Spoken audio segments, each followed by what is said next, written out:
Alright, let's talk about something you've probably seen 1,000 times. You've seen it in movies, on the news, and even in video games. I'm talking about the AK-47. Most folks know the name and that it's a gun. But the story behind it, that's where things get really interesting. It's a story about a young man, a devastating war, and a machine that changed the world. This isn't just a story about a piece of metal and wood, it's about ingenuity born from desperation. It's about a design so simple yet so effective that it's still being made and used decades later. The Avtomat Kalashnikov model, 1947, is a testament to practical, no-nonsense problem-solving. The AK-47 isn't just famous, it's infamous. For some, it's a symbol of liberation. For others, it's a symbol of terror. Before we dive into its global spread, we need to go back to the beginning. We need to understand where it came from and why it was needed. So, stick with me as we pull back the curtain on this legendary piece of machinery.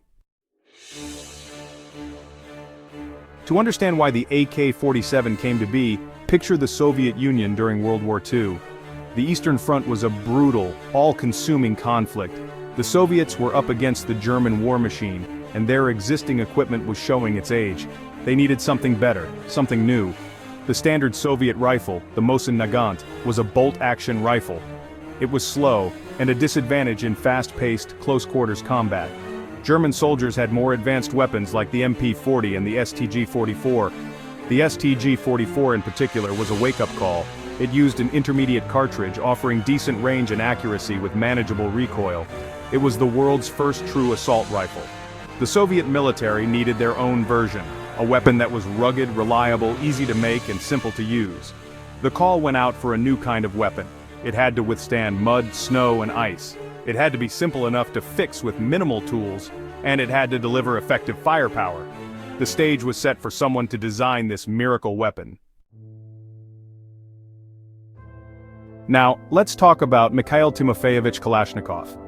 Born in 1919 in a small Siberian village, he was one of 17 kids. His family were kulaks, peasant farmers targeted by the Soviet regime.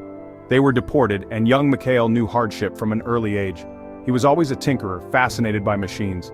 When he was old enough, he worked on the Turkestan-Siberian Railway. In 1938 he was conscripted into the Red Army, becoming a tank driver and then a tank commander. He showed a real aptitude for the mechanical side of things, even developing improvements for tank equipment. He saw what worked and what didn't in military hardware. This practical, hands-on experience was crucial. In June 1941, Nazi Germany invaded the Soviet Union. Kalashnikov, now a senior sergeant commanding a T-34 tank, was thrown into brutal fighting. He saw the shortcomings of Soviet weaponry up close. He saw his comrades fall. This wasn't an abstract problem for him, it was life and death.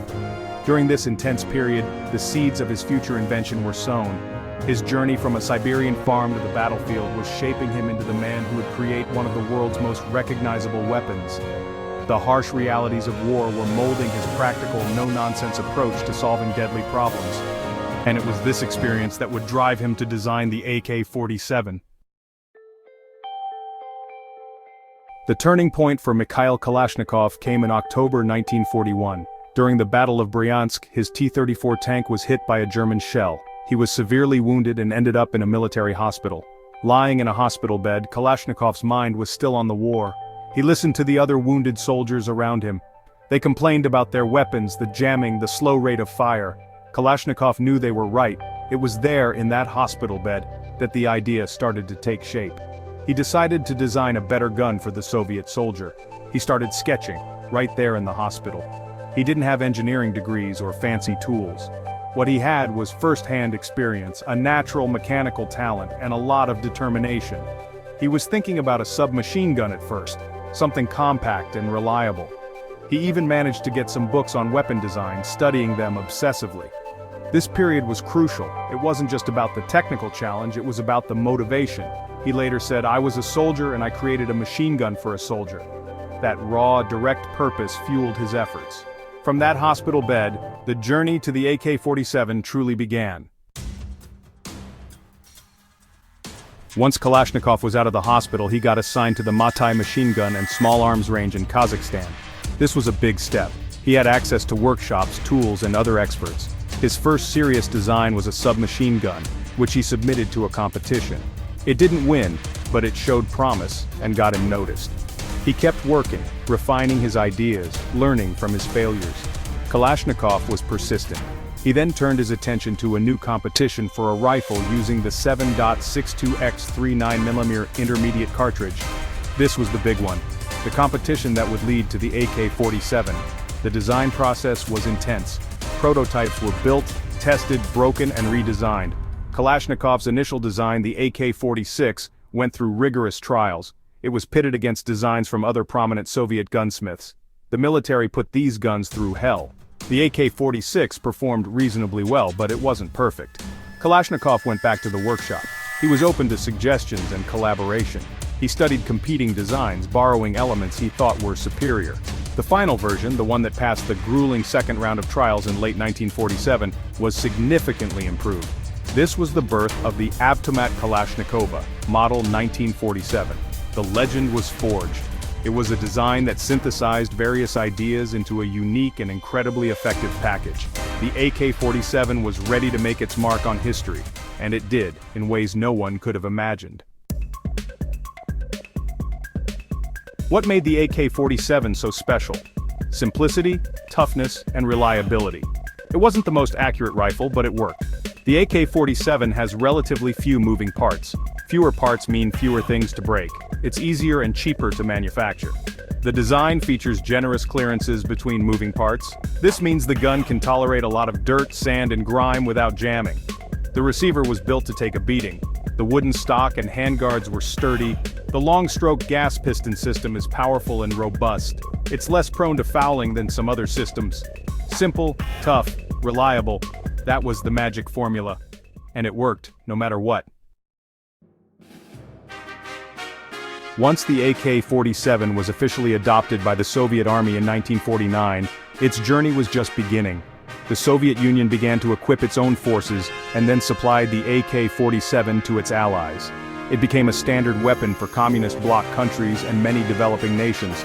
Countries like China, Poland, and Hungary began producing their own versions.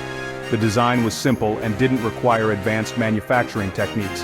This decentralized manufacturing helped the AK spread quickly. Then came the conflicts. From Vietnam to Afghanistan, the AK-47 started showing up in the hands of soldiers, guerrillas, and freedom fighters. Its ruggedness and reliability made it ideal for harsh conditions. It became a symbol of resistance. For many, it was the great equalizer. The AK-47's distinctive silhouette became a fixture on news reports from war zones. Estimates range from 75 million to over 100 million AK-47s and variants produced. It's the most widely produced and used rifle in history. Its widespread availability contributed to violence and instability in many parts of the world. The AK-47 isn't just a rifle, it's an icon. For some, it became a powerful symbol of revolution and liberation. It represented the struggle of the underdog. It even ended up on the flag of Mozambique. But there's a darker side. The AK-47 became the weapon of choice for terrorists, child soldiers, and drug cartels. It has fueled civil wars and caused untold suffering. Mikhail Kalashnikov had a complicated relationship with his creation's legacy. He always maintained that he designed the rifle to defend his motherland. He expressed regret that it had caused so much bloodshed. The AK-47 is a staple in action movies, video games, and popular culture. Its distinctive shape and sound are instantly recognizable. It's a constant reminder of its power, both as a weapon and as a symbol. Whether seen as a liberator or a destroyer, the AK-47 has carved out a unique place in modern history. Its legacy is full of contradictions, just like many of the conflicts it has armed. Decades after the first AK-47 rolled off the production line, it's still here. Modernized versions like the AKM, Alaska, 74, and AK-12 are still in service. The basic design principles have proven to be incredibly enduring. The original AK-47S and their early variants are still out there too. They continue to surface in conflicts. They're cheap, plentiful, and they still work. The shadow of Kalashnikov's invention is long indeed. Mikhail Kalashnikov passed away in 2013 at the age of 94. He lived to see his invention become one of the most influential machines ever created. He received numerous state honors in Russia, but was haunted by the destructive power he had unleashed. Shortly before his death, he wrote a letter expressing spiritual pain and asking if he was to blame for the deaths caused by his rifle. The story of the AK-47 is more than just a history of a gun. It's a story about war, ingenuity under pressure, and unintended consequences. The Kalashnikov rifle, born out of a desperate need for national defense, went on to arm the world. Its legacy is etched in steel and in blood.